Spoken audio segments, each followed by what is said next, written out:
impromptu live here. Getting back into some leather working. Let me get this camera set up on my tripod thing here. Sorry about that. Let's tighten this down. All right, guys. Sorry, let me just make a few adjustments here. Sorry, I didn't expect the camera to pop on, or the live to start it. You thought it usually gave me another prompt, but I guess I was mistaken. So let me just get this set up here.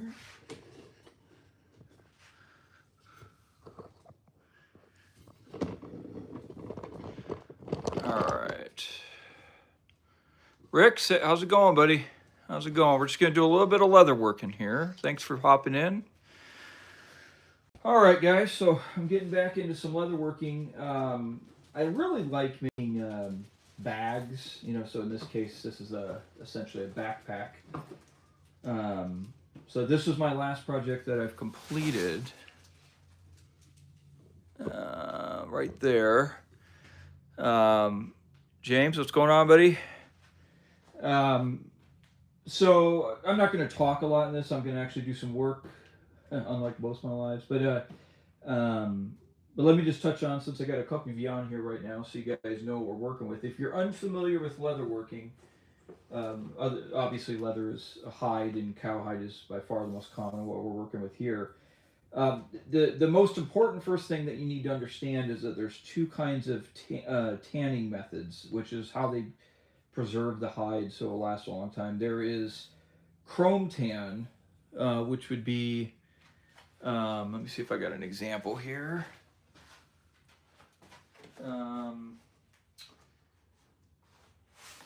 Well, so this, I think this right here might actually not be exactly chrome tan, but it's soft enough.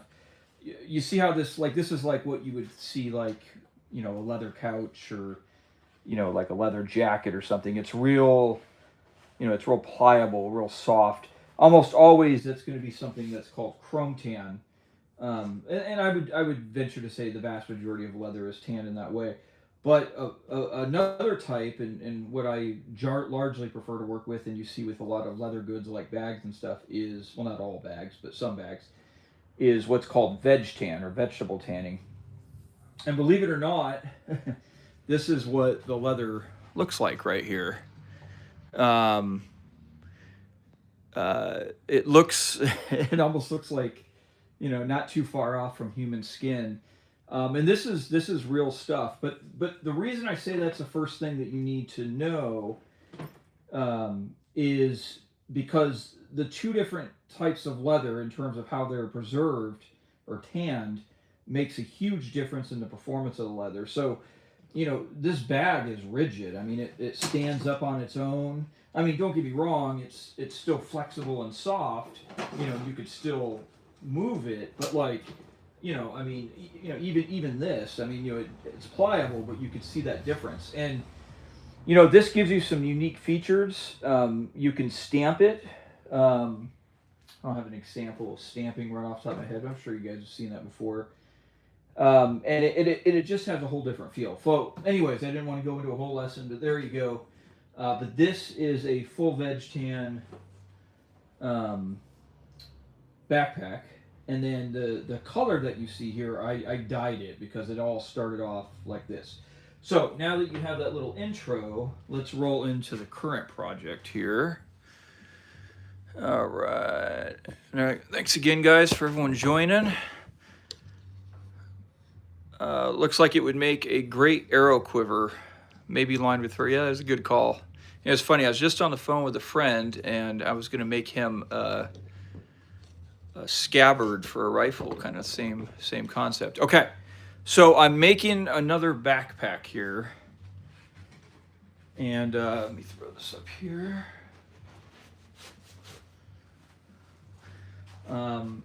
So basically what I have here is I have all of the pieces cut out, and I'm just going to quickly walk through what I have cut out. Now this bag, I'm going to dye it slightly different colors, but it's a little hard to imagine that ultimately this same leather is exactly how this bag would have looked before I dyed it and assembled it. So it's kind of funny, the big transition that can occur, or it's kind of interesting, the big transition that occurs there. But let's go through the individual pieces. So this backpack is going to be built in a similar way, but it's going to look different.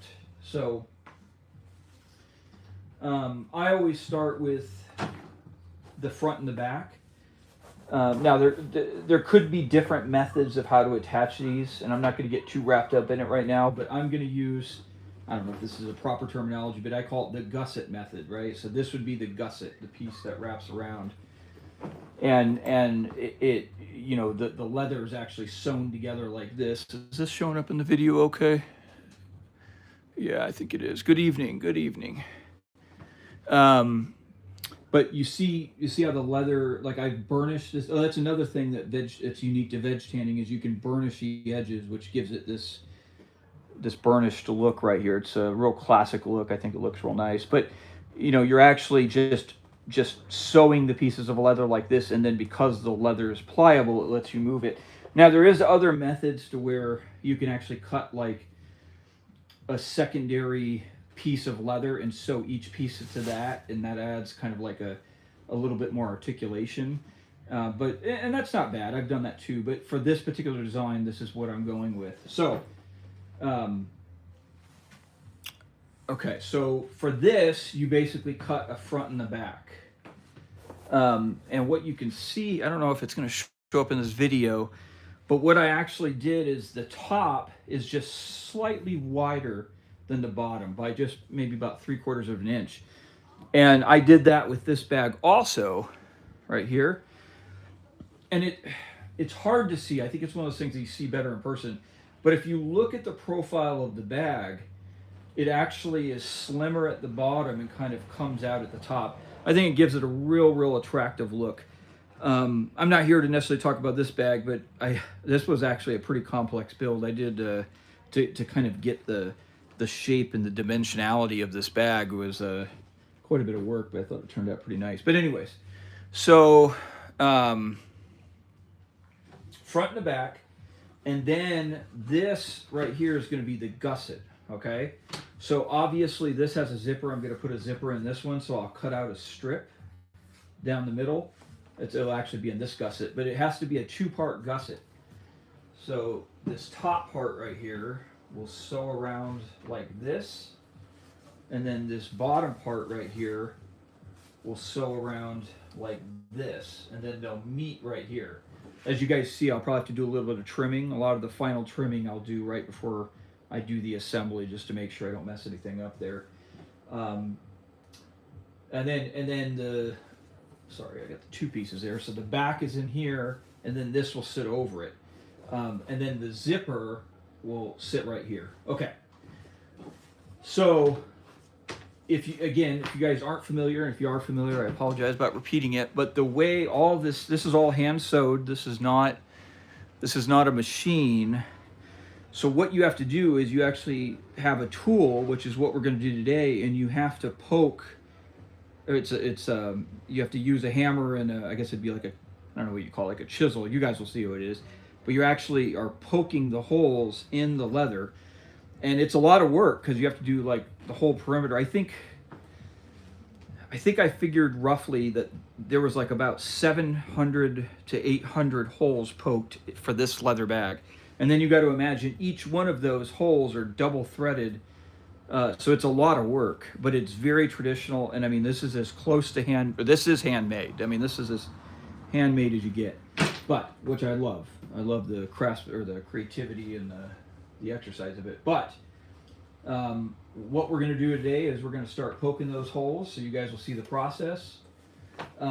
So that would make the main body, and then so this would be the front. And then I'm going to put in a series of pockets. So this one's a little bit of a different design. This is roughly how it'll be. Okay. So what I'll do is I'll have a zipper that opens up like this. These will be individual pockets. And then what you see right here, see this is showing up, right? Yep. Is these are the gussets for the individual pockets. So like, let's say this bottom one, for example, this will sew around it like this. Obviously it's, tighter. And then this will be a standoff in the front, have the same slit for a zipper there.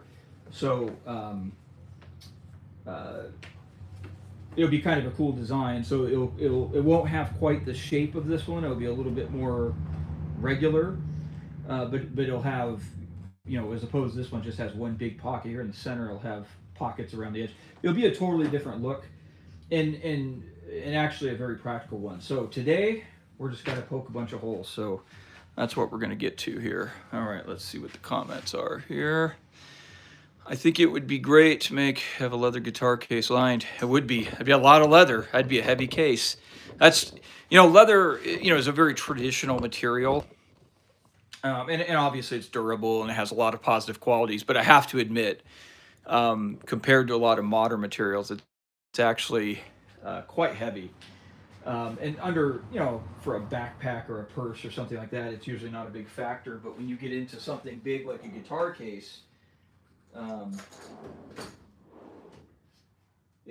you could see there could be a weight factor that starts to creep in on that one. I'm not saying it's bad. I think it's totally cool.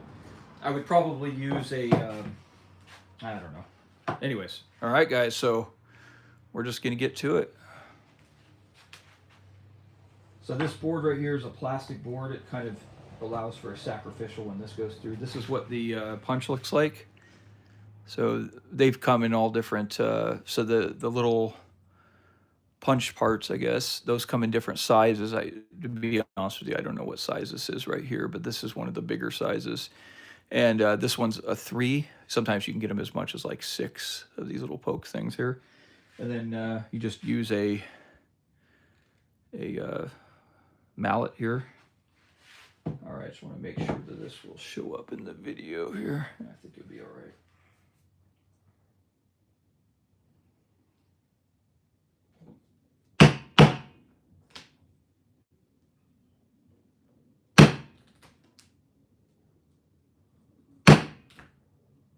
Oh, getting a little close to the edge there.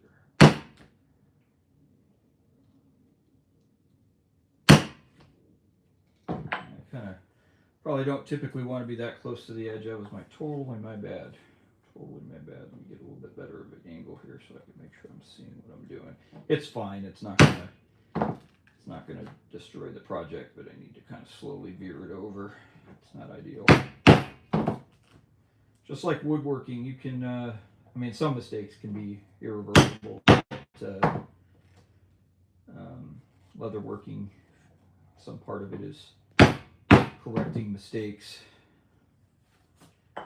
This is such a small piece. I'm kind of debating whether I should just redo this one. You know what? I'm just going to redo this one because it's such a small piece. It's not a big piece of waste, but I just don't like how close I got that. That sometimes happens. All right. So what I did here just for style is I just kind of rounded over 2 edges like this. I've never done a pocket like this, so I'm not sure. We'll have to see how it turns out, but I think it might be kind of cool. All right, so I'm going to be a little bit more mindful and get away from the edge. So that right there, at least in my view, that's a little bit more consistent where you want to be. This is where I started on this one here, so you can see where that's a little bit lower. This one still might be salvageable. I'll debate it, but just so you guys have a sense there whether that works.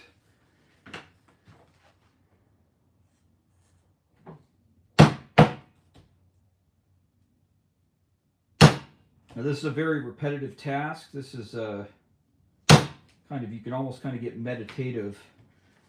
Sometimes, like all these things, when you first start off, it'll get a little bit rough, but as you go, it'll kind of get into a pattern here. Now,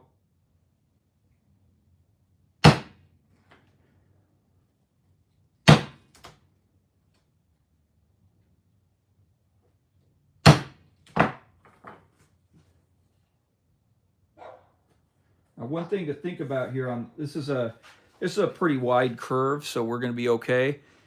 But sometimes, and it might not even, I'm okay with it on this one, but some people might have even done it on this curve, is you can take out, there's individual punches, and you're doing it by eye, of course, because this one I'm overlapping on the holes, but you can actually pop it through.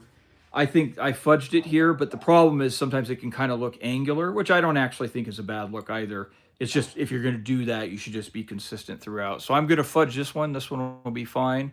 But if you wanted a really perfect, kind of loop right there, um, you might want to do it individually. But that takes some skill, because you got to, not only you have to space the hole from the edge, but you have to space them between each other. So not impossible. Don't get me wrong. I'm just saying.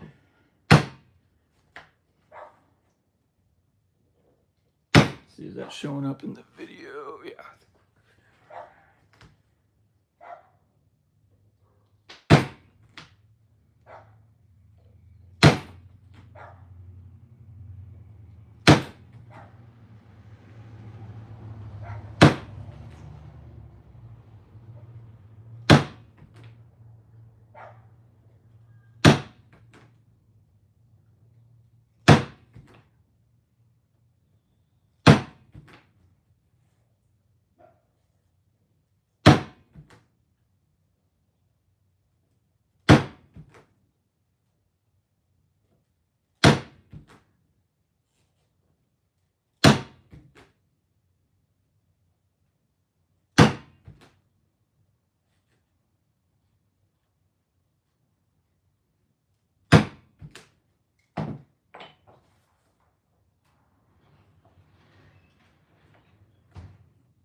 Kind of cramps my hand a little bit.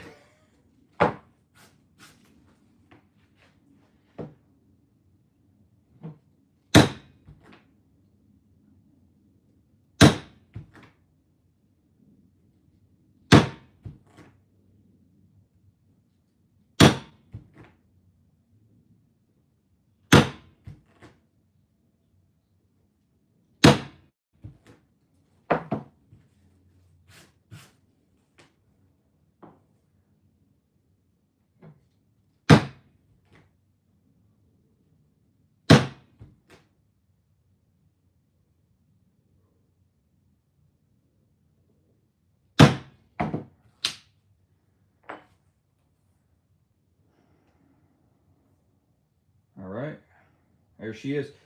Um, Tedious, but once you get rolling, it's not too bad. All right, Rick, what do we got going? My first thought was that you must have one heck of a sewing machine to get through that leather, but learning you did it by hand, wow. Yeah, it's a lot of work. I mean, it's funny. I hadn't done any significant leather working for a while, and I mean, you guys can imagine this was an enormous amount of sewing. So I jumped right into that project, and I don't even know. It might be like 5 or 6 hours of sewing. I might even be more than that. But anyways, long story short, my hands were tired. Like it felt like you lifted weights. like you're. And I think you're probably working muscles, and I mean, I don't know. Maybe they're even getting stronger. I don't know. But yeah, it was. But it's kind of one of those things that you just kind of zone out. It's not that bad, actually. It's kind of a nice way to just, zone out. So we're going to get started here. Now, let me talk about one thing here. Now, this is kind of what separates amateurs and pros apart. Not this only thing, but it's just kind of an example of that. is setting these holes and getting them to all end at the proper spaces and stuff. I mean, it can be quite challenging. And so, like you can see right here, just the way this all lined up, I had to kind of turn it up a little bit of this on this end. Now, that just from my own experience, that won't even really be noticeable in the final product. And in fact, I might even, um, I might even kind of trim up on this a little bit. And as long as you're consistent between the pockets, it just kind of looks like a style feature. Now, real, people that do this as like real masters at this, they'll these kinds of little errors like this would be very far and few between. But it just happens. It's not a big deal. And part of it, and we've talked about this with the woodworking and the camper. Part of it is just kind of knowing, you know, what is too much or what can't you. I hate to use the word hide, but what is going to be noticeable or what is not. All right, done talking. Let's get back to it.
There we go. Now that was a pretty good ending. Not perfect, um, but a little bit better than the last one. It's kind of a pleasant shape, isn't it? I think that's going to look real nice on the bag right there. I've never done quite that tight of a turn. I'm not sure.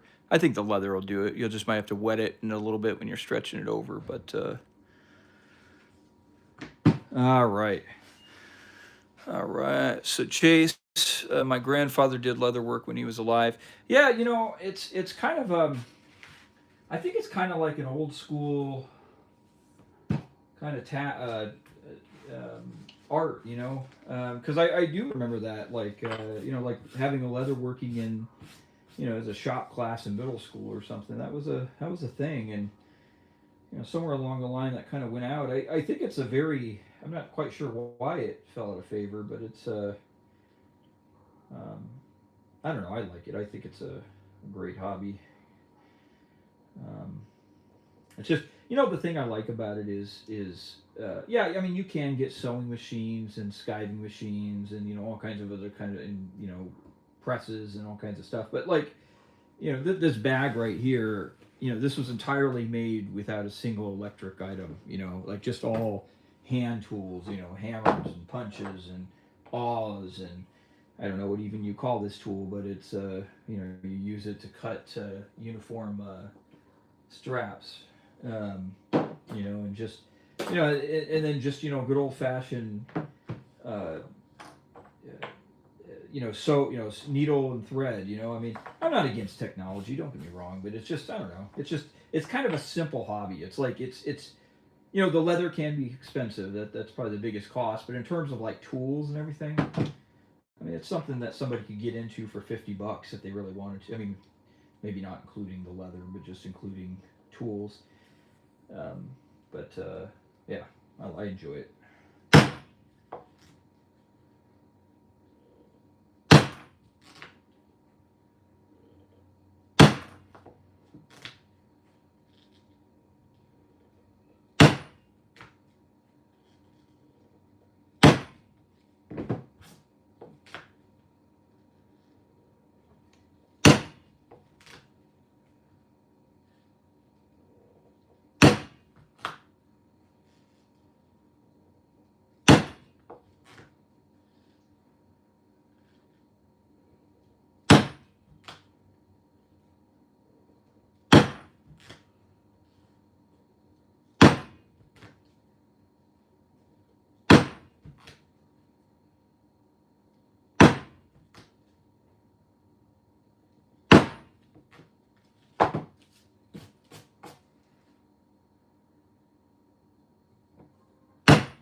So, little trick. Remember, I was telling you guys that you can stamp this leather, right?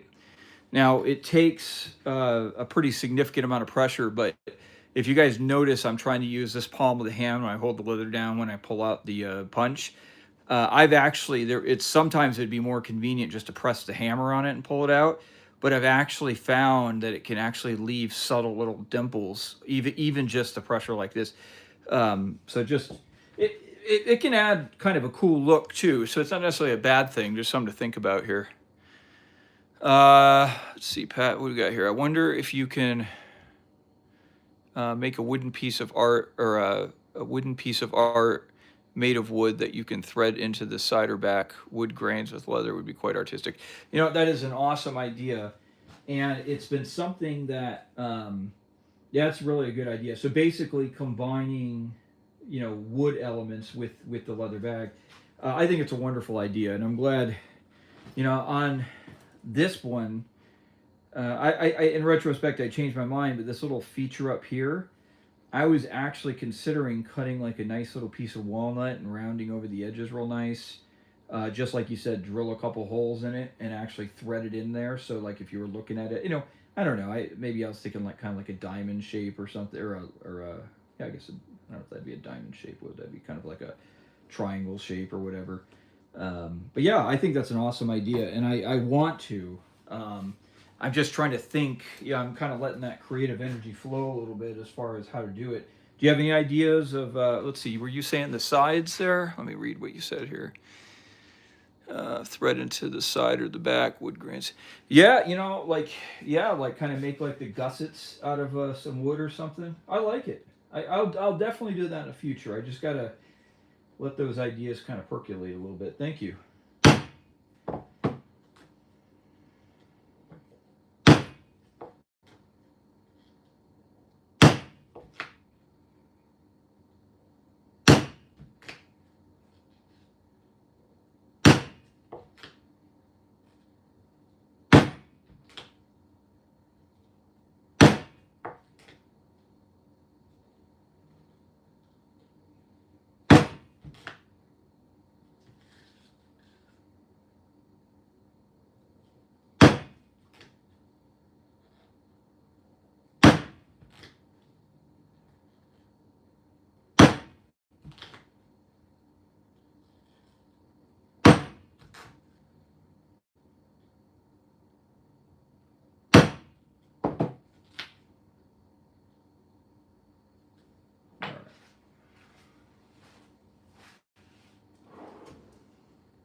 Okay, so we got a little thing here.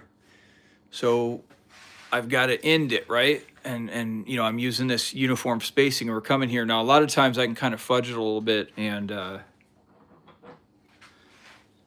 take this file and kind of, you know, kind of go in between there. But what you can see how it's a little bit narrower? That doesn't mean we need to start over. That's just how that cookie crumbles. But what we're gonna do is, remember I was telling you how these come in a single right there? So we're just gonna pop that bad boy right in the center there and give it a little soft hit. That way it'll look uniform. Technically it's gonna be like, you know, a millimeter off or something, but that's one of those things that won't be noticed. But this is kind of where the single punch might come into play.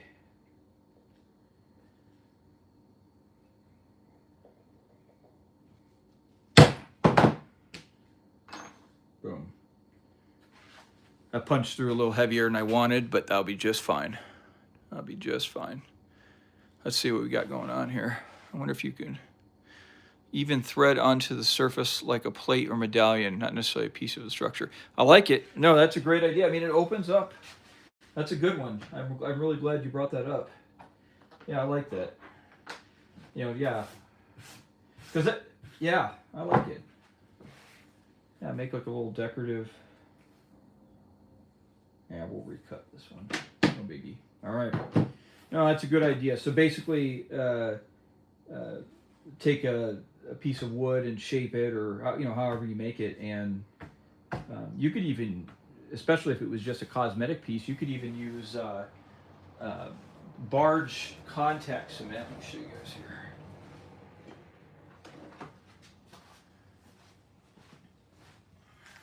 This right here is commonly used to glue stuff together, and you could do wood to leather. I mean, this stuff is actually pretty incredibly strong too. So yeah, that'd be a perfect use for that. All right, what do we got going on here? Jay Heighton, where can I buy leather? I need to make leather tips to protect my carving knives. So there's a couple things that you can do to get the leather. The easiest thing, which is kind of like the standard answer these days, is on the internet. There's a lot of leather suppliers.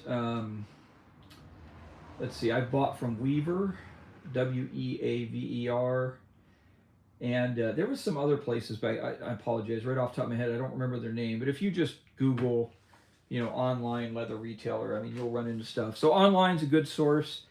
Now, if you have Tandy Leather, that's kind of a nationwide chain of leather stores. They're not in every place though, but if you do have one nearby, you can buy leather in there, and that would be the best opportunity to actually be able to feel the leather and get a feel for it. So that would be an option if that's an option. You know, depending on where you are and the popularity of leather working, I mean, there might be a little independent store.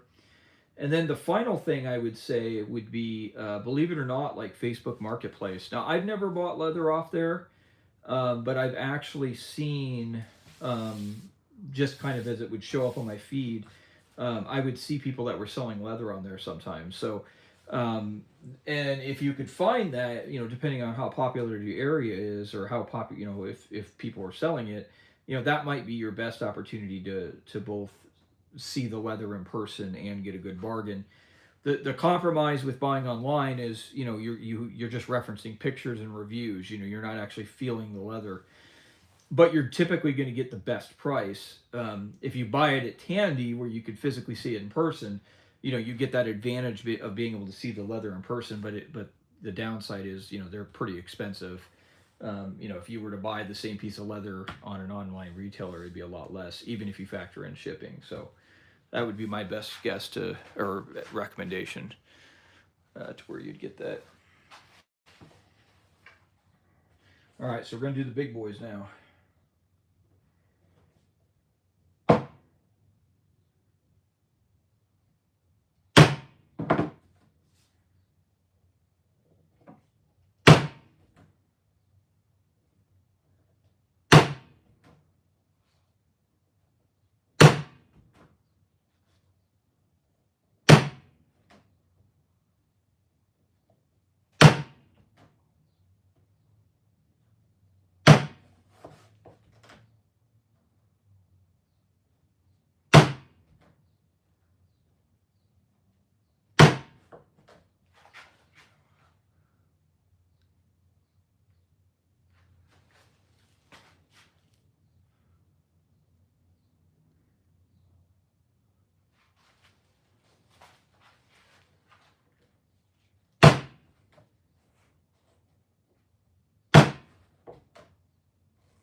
Now, I gotta rest my hands. This part of the muscle starts to burn. Like, I don't know if you like did a bunch of push-ups or something.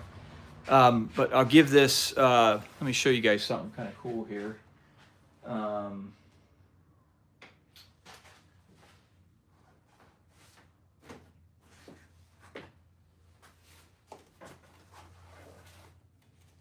okay, so this leather, not all leather is the same in quality. Let me give you guys some examples here. So this piece of leather right here is an extraordinarily nice piece of edge tan.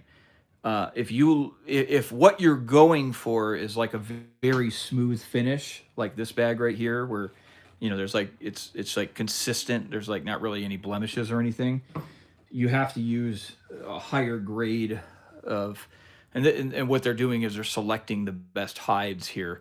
But I mean, just look how smooth that is. I mean, that's going to be, I mean, that's just the way the leather is. I mean, that's impressive. But not all leather is that way. So, like, here's a great example. This is the edge of a hide. This was a piece I cut off. But you can see kind of, I don't know if that'd be like stretch marks or something. But you could see like right here. Now, if you're making a rustic piece, that can actually be desirable. So it's not necessarily a bad thing. My point of bringing that up is just to show that not all the leather is identical in terms of quality.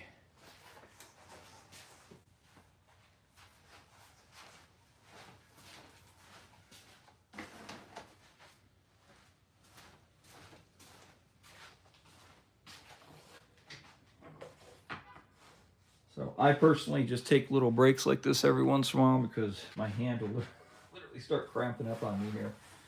So.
All right, hand break time, and I'll show you guys a little trick here. So, Never Too Late Productions. How you doing, my friend? How you doing? So, see these little curves right here? I'm certainly not doing that by eyeball. So, you can buy little set dedicated templates like this. I use this for these smaller little radiuses here, but you use what you have. The little radius on cans like here is another great option. This one's obviously kind of in between the small one and this big one here. But what I used was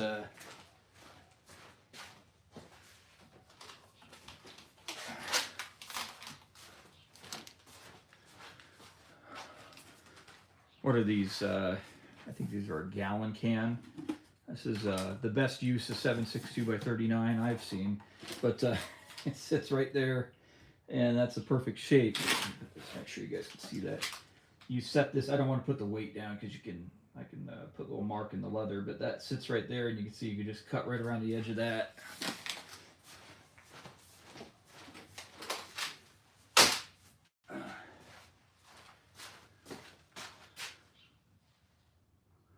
Oh, where does the little bits of leather go when you punch it out? That's actually another great question. So the way that this is made, let's see if this zooms in properly here. Hold on a second, guys. Oh, I think it's a little fuzzy, but you might have to take my word for it. I don't want to mess it up. But like right here, there's a little channel, and then these are hollow. So as you punch it, little chunks of leather come in there, and you see how that just popped out? That was just a piece of leather that was, there you go. So that's where it goes, and it just kind of falls out, and you just brush it away every once in a while.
Oh no.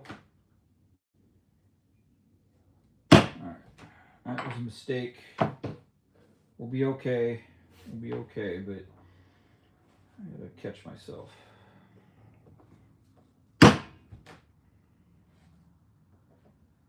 It happens.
Let me get a drink here.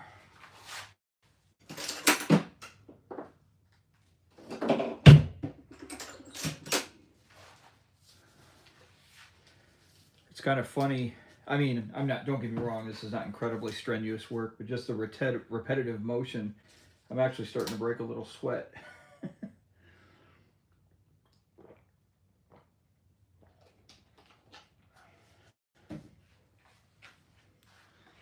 All right, let's see what we got going on here.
All right, our home stretch, guys. Home stretch. We're gonna make it happen.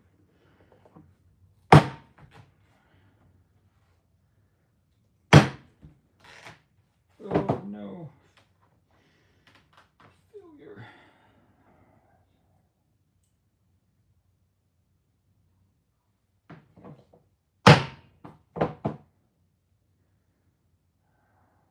These damn things kind of wear out. I might have to go to the next one here. This turns into a repeated problem. Yeah, I've got another one of these. Well, maybe I'll see if I can get a little super glue or something in there, but I'm not going to risk getting on the leather, so I'll mess with that later.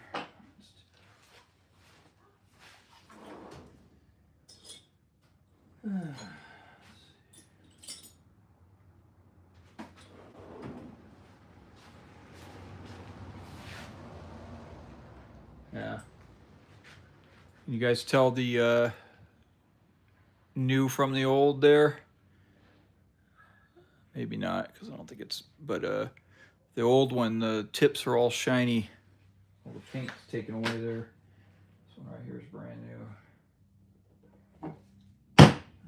I'm not gonna lie, it cuts a lot nicer too. This thing's probably dull out. That's just kind of stuff that wears out. As far as I know, I don't think there's a good way to sharpen that or anything. I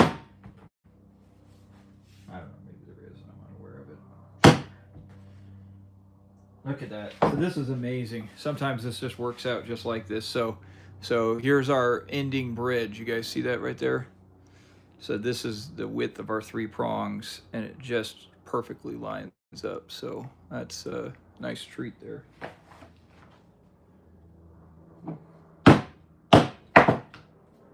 Yeah. I like it when it comes together like that. So, I mean, it's tedious, it's time consuming. It's not anything that's going to go well if you're in a rush, but it's relaxing. And I mean, all things considered, it's not as daunting of a task as it would seem.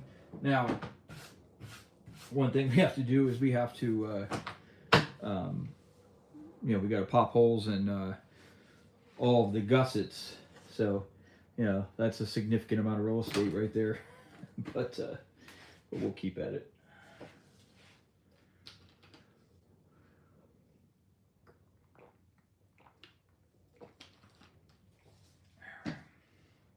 You guys remember the old, anyone on here remember watching the old Unsolved Mysteries? Yeah, I used to love that. What was that guy's name? Robert,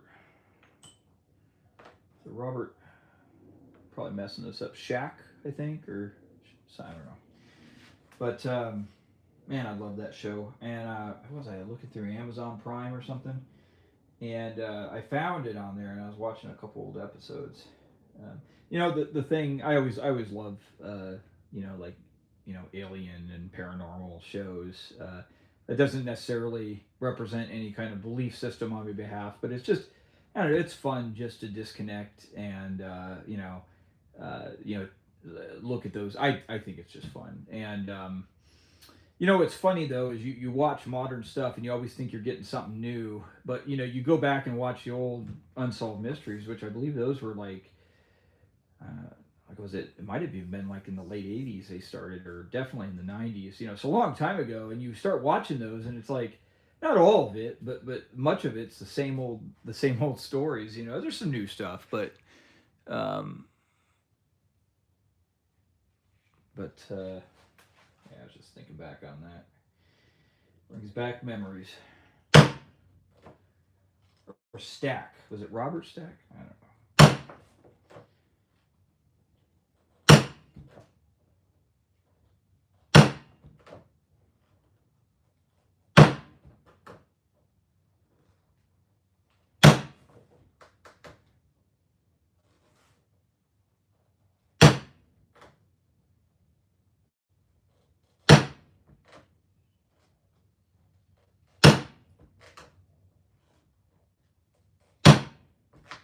Another quality about veg tan leather, which is unique, is you can actually sand it. Um, so now you don't want to sand on here because it'll rough it up, but on these edges right here. So like let's say like right there, see it, like it's got like a little bit of a point right there. So you can actually take like a piece of sandpaper and literally just kind of sand over the top of it. I'm not going to get into it right now, but it's kind of a funny feature. So when you bond up these edges, it's not uncommon that they're not perfectly aligned, right? Because you're punching these holes by hand here. So what I did on this one is you actually go through and literally sand the edges and get them all even, and then you dye them and burnish them.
All right. What are you thinking of doing with the stain? Would you use 2 or 3 different colors? It's a good question. So, what I was thinking of doing was 2 different colors, and um, my thought was this: is the front and the back I would do some kind of a brown. Um, maybe something in this ballpark, right? Um, but then on the side gussets, black, and then I was thinking the the pockets, at least the face of them, also black. Um, I think that would look pretty cool, especially with all the pockets that are going to be on the front of this. It's kind of a unique design, compared to what you typically see as backpacks. So that's what I'm thinking.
right, let's see if we do it.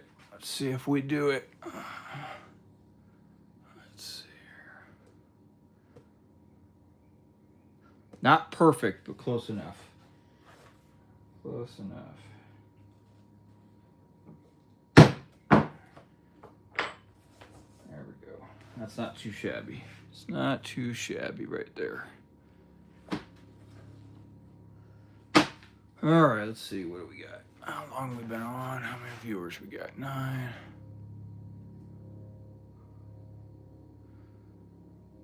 How would a blonde thread look on the combo or another color? Yeah, you know, I like. I assume what you mean by blonde is kind of like a white or an off-white. Yeah, that's my preferential one. I think it'd look good. It just good. It goes well with. I don't know. I personally like thread. I think it's a good representation of work product and skill. So I like very visible threads. So yeah, I like white or an off-white thread. I agree with you. I think it'd look perfect, especially with the darker colors. It really pops. Well, guys, I think we've been running for I don't know. I'm probably close to an hour, I guess. Are you feeling better? Let's see. What do we got going on here, buddy? Pat, let's see. That's how my hands hurt after the car crash.